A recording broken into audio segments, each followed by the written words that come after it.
Hello friends! Happy Saturday! So, ngayon friends, magtatanim tayo. We are going to continue planting our onions kasi hindi pa ako tapos. I started planting them last Thursday and now we are on Saturday and I haven't finished planting my onions yet, and today is April 11. And happy birthday to my mom, Carolina. Yes, happy birthday to my mom. I wish her good life and good health. So she will be with us for many more years. And yeah, happy birthday, mom. We love you so much. We miss you a lot. I hope you have a wonderful birthday. We love you, mom. Alright friends, so yun nga ang sabi ko, we are going to continue planting kasi medyo late na ako sa mga tanim ko. Tapos yung tomatoes ko hindi pa tumubo mga friends. I started my seeds kasi nga gusto kong magtanim ng maraming tomatoes, kaso nga lang hindi pa siya tumubo mga friends. Ewan ko ba kung ano. Tapos may mga marami talaga akong gagawing seedlings. Kaso nga lang hindi sila tumubo mga friends. Mga aso naglalaro. So, may corn din ako na nilagay doon sa planter. Kaso nga lang, parang walang tumutubo talaga. As in, kaya hindi ko alam anong gagawin ko. Tapos, kahapon, while I was walking Russell outside, yung neighbor namin, sinabi niya sa akin na kung gusto ko daw ng tomatoes, so magbibigay siya today. Sana nga marami siyang ibigay kasi marami daw siyang nagawa or na hindi naman naitanim.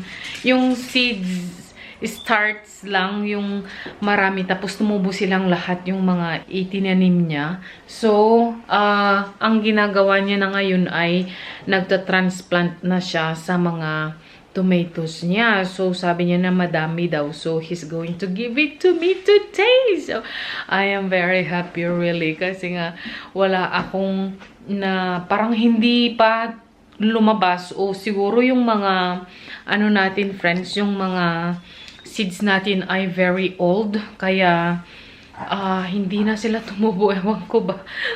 Ewan ko. I don't know why. So, sige, punta na tayo. Hello friends, so gustong-gusto din namin ng sayote. Matagal ko I think this is my third time to try planting sayote. Kaso nga lang, yun nga, hindi talaga ako successful. Walang bunga, tumubo lang sila, walang bunga or whatsoever. So, this is my third time. So, this one guys, as you can see na iba yung kulay niya. Mas green ito kaysa ito, as you can see. Kasi this one, inilagay ko sa isang bag, sa isang paper bag, at itinago ko sa madilim. At ito naman ay dito lang siya sa namin, dito lang siya nakalagay. So, tumubo siya, friends. Dito siya nakalagay. So, ayan, green siya, tumubo siya. So, itanim din natin itong dalawa na ito. Sana nga tumubo sila. Kasi masarap kasi yung sayote. Tapos kung mamunga kasi siya, as in na marami.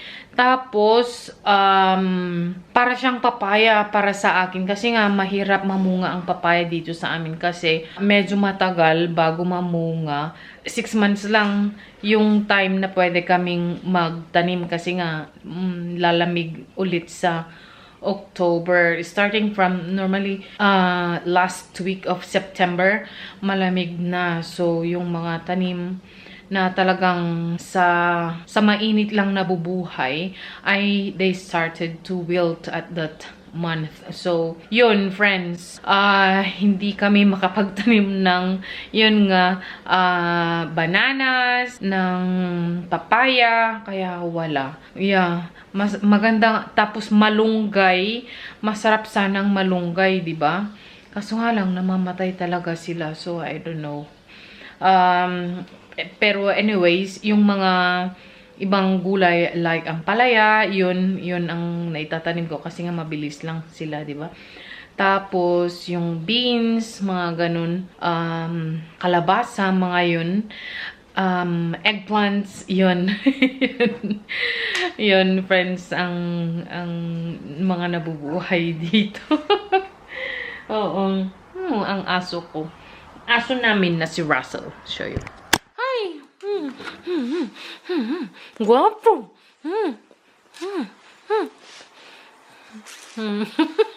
Tapos si Abby naman. Hello friends, so nandito na kami sa aming garden. So, itong mga ito, I rescued this ones, friends. Nakita ko lang sa, oh my gosh, sayang naputol siya. Sino kayang kumain nito?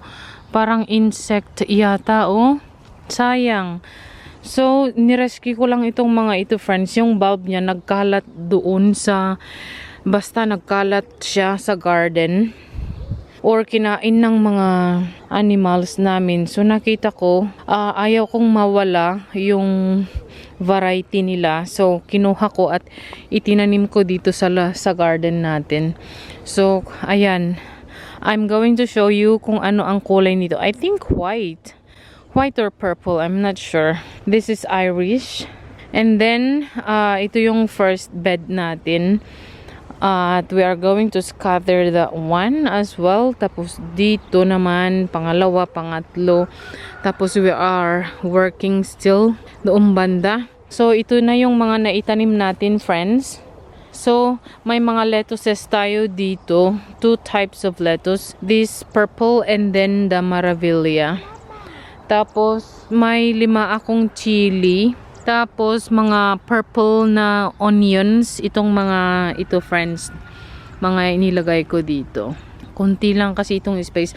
So, dito ako dati nagtanim ng garlics and onions. I'm not sure if onions. If I planted onions here. I think garlics. Yeah, garlics, friends. Tapos, ito naman yung itinanim ko last year na, na blueberries. Tapos ayan, nabuhay siya. At parang may flower. So, I'm very happy. And also, rosemary. Tapos, ito friends, rosemary. Tapos, ito naman, ito ay kinuha ko sa bundok nung pumunta kami last summer, friends.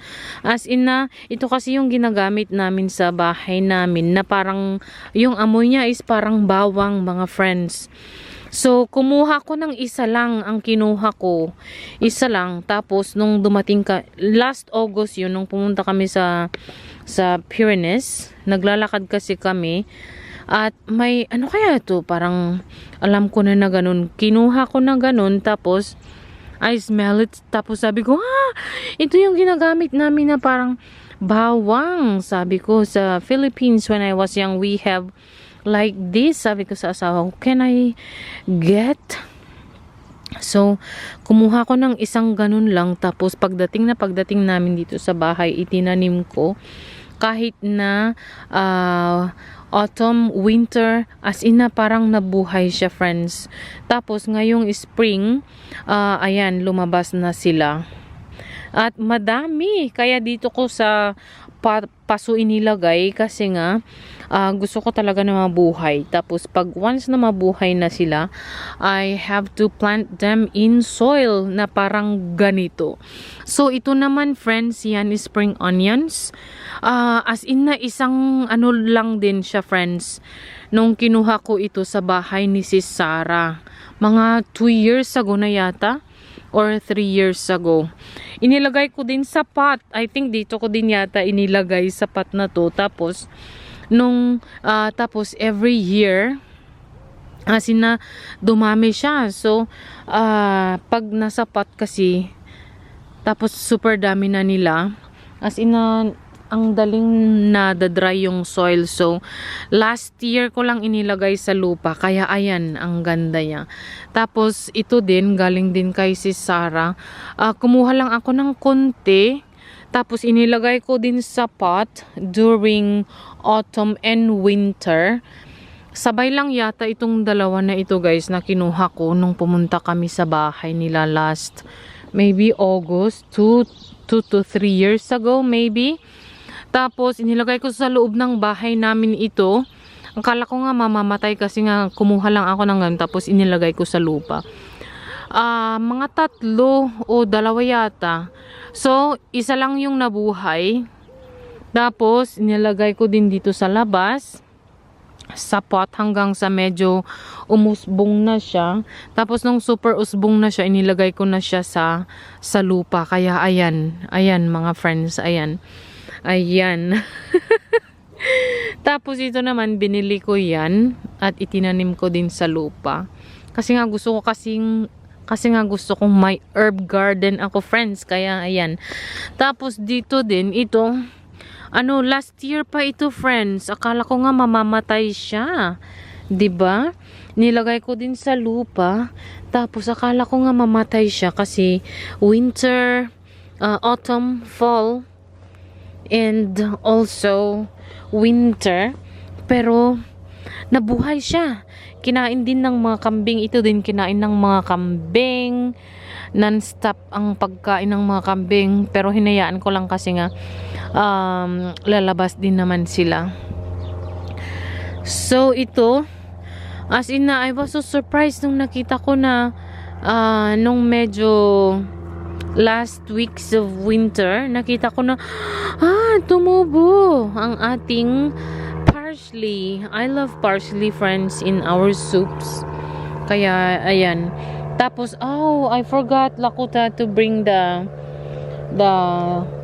cilantro. I also have cilantro and I want to plant somewhere around here para sa ganun this spot is my herb, friends. Ayan, my herb place. Ayan. Okay, friends, so ito yung mga lettuces natin. So that's, I don't know, anak. So Sunday ko itinanim ito, mga friends. Sunday. So, mag 1 week na siya this coming Sunday. Ayan. Parang naka-establish na sila. And ito yung mga chili na sinasabi ko. 5 lang siya, friends. Ayan. Ayan. So, inilagay ko dito kasi nga, very fast lang kasi ang mga lettuce. So, inilagay ko dito. Para sa ganun, pag ma-harvest ko na yung mga lettuce namin, dito din ulit ako magtatanim ng mga eggplant siguro. Or other peppers. Other color of peppers. Kasi red yata itong mga nabili ko. Red peppers ito, friends. And gustong gusto ko din kasi yung dahon ng sili for tinola. Kasi nga wala tayong hindi matagal pa tayo mag-harvest kung mabubuhay yung itatanim natin na nasa yote. Tapos wala din tayong papaya. So nung bata kasi ako, yung sili ang sinasahog din ng nanay ko. Sa sili or yung dahon ng ampalaya, yun yung mga sinasahog niya noon sa mga tinola. So I remember at nakita ko at saka super sarap. Kaya yun, we have to use other vegetables, hindi lang papaya. 'Di ba? Kaya ang sarap, friends. You have to try yung tinulang manok na may dahon ng sili or dahon ng ampalaya. As in, super yummy talaga siya. Okay, guys. So, enough talking and let's go and dig and plant more onions. So, ito yung isa na natin na bed natin kung saan ko itinanim yung mga onions natin, friends. So ayan, medyo mahaba siya. So ang inilagay ko dito ay yung storage onions. Inisa-isa ko, friends, na itinanim para sa ganun malaki yung mga bulbs niya pag malaki siya, pag lumaki sila. Tapos ito pa, friends, ito ang mga itanim natin. So, can you see, ito lang yung naitanim ko. Yan yung nagkasya sa bed na yan.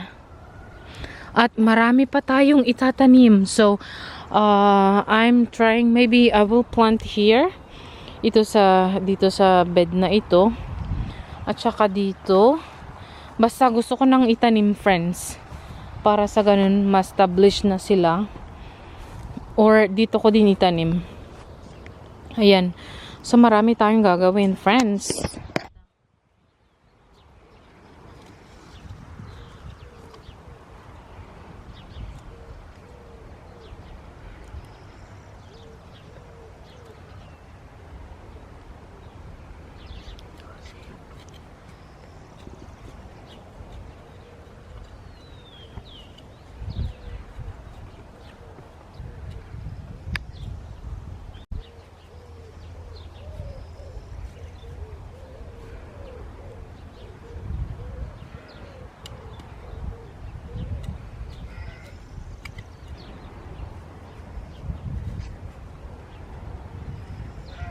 Sí, muy bien. Muy bien.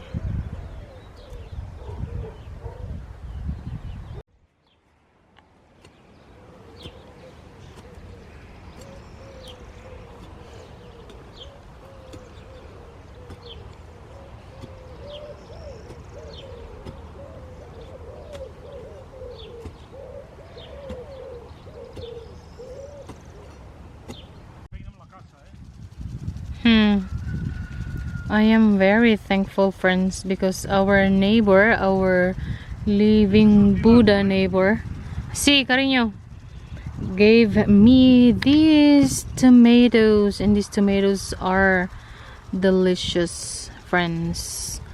Yeah, and this called pink tomatoes, guys. Pink tomato is the name of this tomato. And I am so happy, friends, because do you know how much every starter or every planter like this? Maybe 50 cents. The smell is so good. 50 cents, friends, every planter. So can you see, in one planter there are 2 or 1. Can you see, like these ones? Wow, I am very, very happy to receive these tomatoes. Alright, friends, so nagtanim din ako dito ng another onion. Tapos we are going to plant also here later. And here I have to mix this one, the soil as well. Ayan. So ayan na, friends, ang ating munting garden at the moment. Ayan.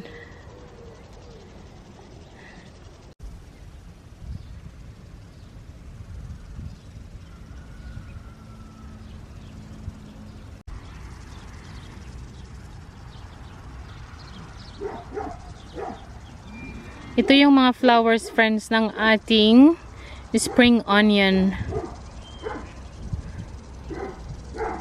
Ito naman ang ating parsley, friends. So, kailangan nating gupitan para sa ganun lumago pa siya. Yes. Isa lang ang tanim ko, and this was from last year pa. So, I'm so thankful. Ito na, friends, ang ating mga tanim na lettuces nung linggo lang. Si, Cariño. So, ayan, naka-establish na siya. So, may mga bago na siyang mga leaves na lumalabas. Ayan. So, I'm very happy, friends. Really happy. This type of lettuce, friends, itong purple na ito, ano kasi siya, yung leaves niya ay very delicate. Yeah, so madali siyang nalalanta. But, as you can see, na ayan, may mga bago na ding mga dahon. Ayan. So, I am very happy, friends. Ito. Ayan. Ito yung leaf niya, friends. Ayan. Tapos yung iba namatay. So, ayan. Kunti lang ang parang makasurvive kasi namatay yung mga iba bago ko itanim, namatay sila, friends. Kagaya yung dito sa line na ito, kaya empty na siya. Kasi I planted this one, look here. Ayan, sana nga tumubo. Sana, I don't know. So, kung hindi tutubo yan, what I'm going to do, ayan oh, patay. Patay na itech. Ayan. So, what I'm going to do is, I have to put more onions this sides, yung empty space. So, ayan. Ayan, sana nga tumubo sila. Mga friends, I'm not sure if you can see that, but this one, yes. And this one is sturdy. I like this. Maravilla, they call this lettuce. So, i-update ko kayo mga friends kung ano man ang progress ng ating mga lettuces. So, gusto ko ding friends, dito ako nagtanim dati ng mga ng broccoli. Kaso nga lang, kinain ng mga kambing natin and some lettuces. Tapos yan yung natin, magic gate natin. So, I have to clean here at bungkalin. Tapos dito din, friends.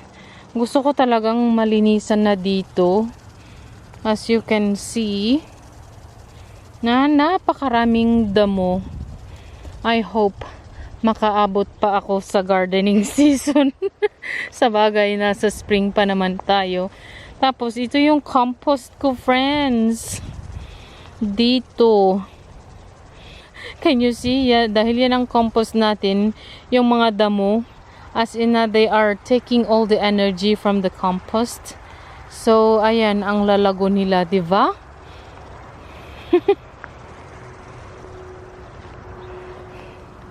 Ito naman, this is the bed. I made this bed, guys, matagal na. And I'm very happy. Kaso nga lang, we have to add more soil. Kasi nga, na-compact na siya. Tapos, ang dami na ring mga tumubong mga iba't ibang damo.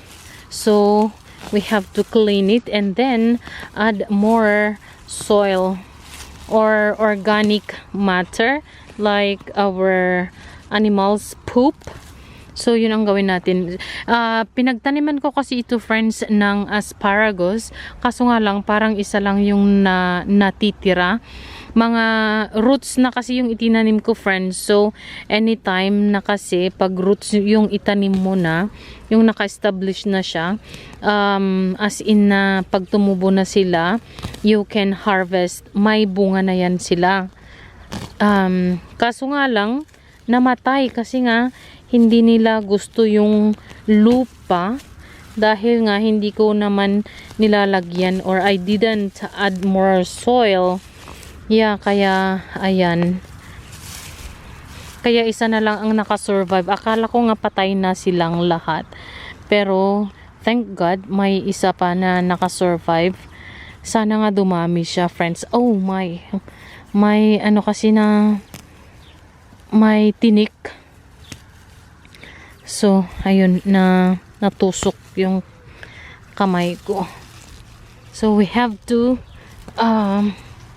clean it, friends. Ayan. And then, add more soil. Yun nga sabi ko, as you can see, na ang daming mga ugat-ugat. Ewan ko kung saan galing yung mga ugat-ugat na yan, friends. Ugat-ugat ng mga damo siguro, no? Ayan. Ayan. So kung kung matamnan ito ng lupa, it will be okay. Pwede nating we can still plant in here. Tapos yung mga onions, pinagtaniman ko kasi ng onions dito dati, friends, kaya ayan. Kaso nga lang, ewan ko ba tong mga onions na ito, matagal na sila, hindi man lang lumalaki. Ayan, oh. Siguro dahil nga sa type of lupa.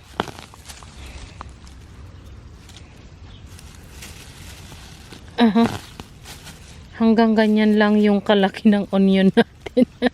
Nakalabas siya, friends. Ayan. Tapos buhay pa. Ito ang takot ako, friends, sa mga kung ano-anong mga ganyan. Kaya dapat naka-gloves ako. naka-gloves para sa ganun hindi ako matakot kung ano man ang makita ko sa lupa or mahawakan. So, yun lang friends ang ating video for today. I-update ko na lang kayo kung ano man ang mga gawain dito sa ating munting hardin, sa ating little vegetable garden. Dito sa ating small patch of vegetable garden, i-update ko na lang kayo kung ano-ano ang mga itanim natin at kung ano-ano ang mga tumubo, mga ganun friends, okay? So, hindi ako nag-breakfast friends and time check is now it's now 12:27, so I have to go and eat something. My husband and Hailey, they arrived home already before 12, and my husband is pasturing the animals. So isa lang yung dalawa, 2.5 lang yung na move natin friends na mga beds. Sana nga madami pa tayong magawa today. Tapos si Hailey, may birthday party siya na attenan this afternoon. So, ihatid lang siya ni Habi doon. Tapos, pupunta na si Habi dito sa bahay. Pabalik na siya. So, iwan niya lang si Hailey doon. Tapos, sunduin na lang after. So, yun lang friends. Ang ating mga gawain dito sa aming munting bukid. Sana nagustuhan nyo ang ating vlog. Please like this video, subscribe para makita nyo pa ang mga update dito sa ating munting hardin, vegetable garden. I am very happy. Sana nga madami tayong mga maitatanim, friends. Kaso nga lang, as you can see, na super dami din ng damo. Inilagay nga namin dito yung mga kambing. Kaso nga lang, after few days na dito sila kumakain, sinabi ko kay Habi na huwag na. Kasi nga, friends, magtatanim na ako.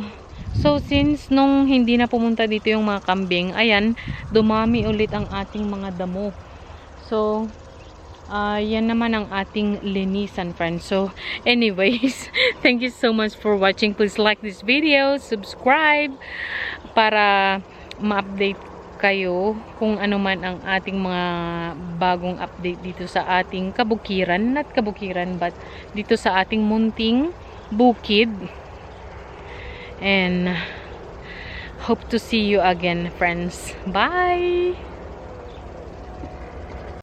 Friends, hindi ko pa naitanim ang ating mga sayote kasi I am thinking kung saan ko itanim.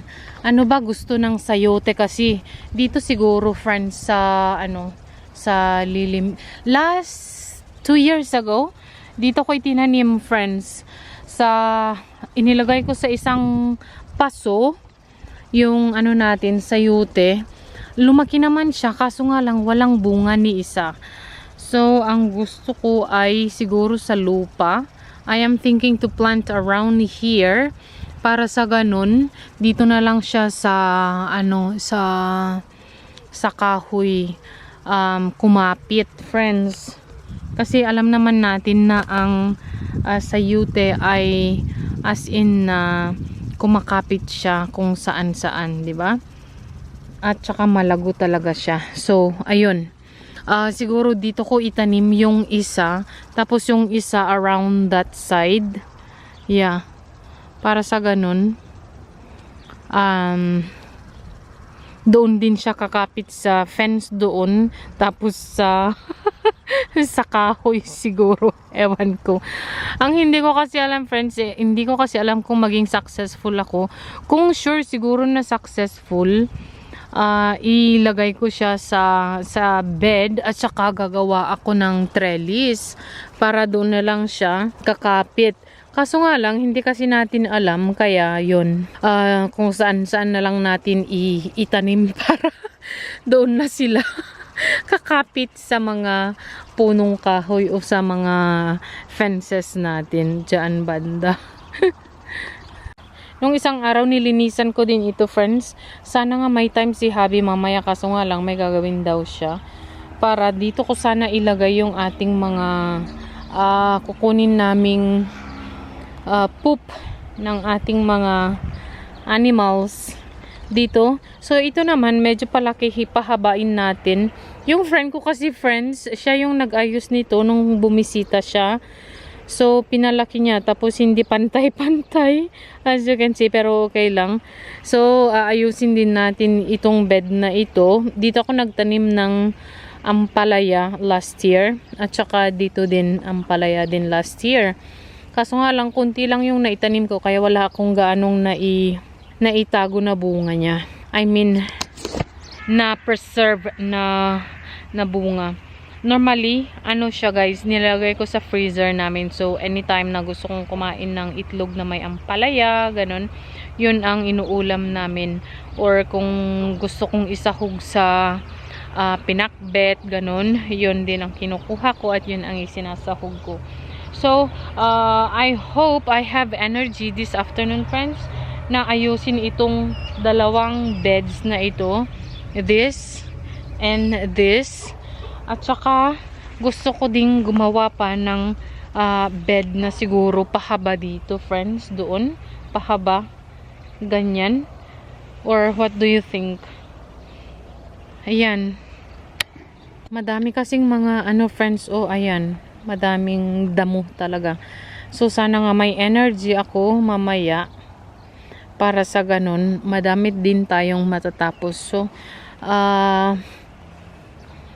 ito nga, madamo talaga siya. And it really needs soil. So, yan dati may isa kaming pintuan dyan. But this time, tinanggal namin, sinara namin.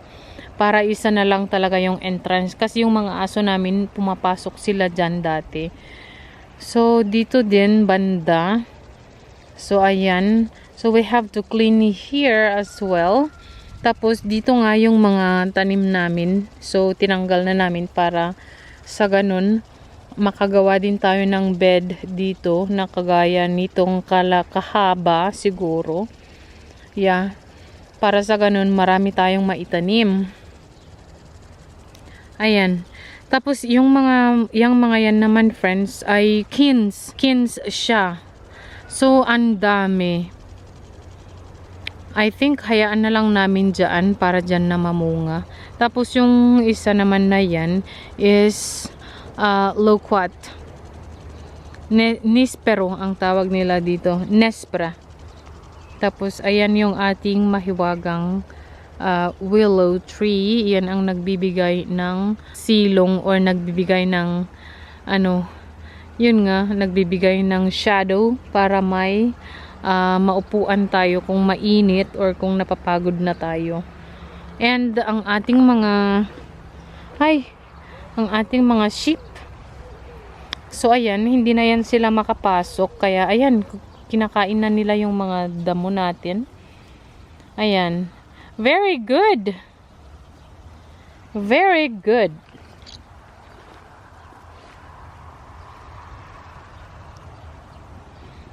So, ayan, friends.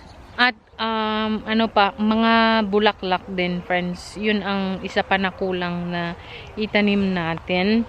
Tapos, yung mga karamihan na gulay natin, yun na lang ang i-direct ko. Like, kalabasa, zucchini. Yun ang mga i-direct ko na itanim na lang sa lupa.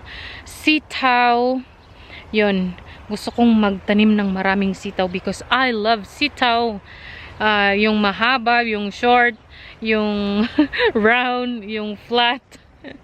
Basta types of beans, friends.